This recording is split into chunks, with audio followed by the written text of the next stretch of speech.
कमलाथ वाग्मा देवी तु षण्मुख उमापतिरच्युतो वा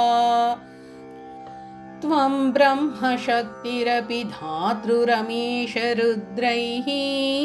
ब्रह्माण्डसर्गपरिपालनसंहृतिश्च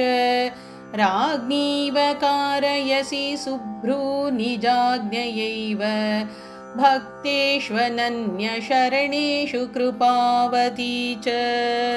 माता करोति तनयस्य कृते शुभानि कर्माणि तस्य पतने भृशमेति दुःखम् वृद्धौ सुखं च तव कर्म न नापि दुःखम् त्वं ह्येव कर्मफलदा जगतां विधात्री सर्वत्र वर्षसि दयामत एव वृष्ट्या सिक्तः सुबीज इव वृद्धिमुपैति भक्तः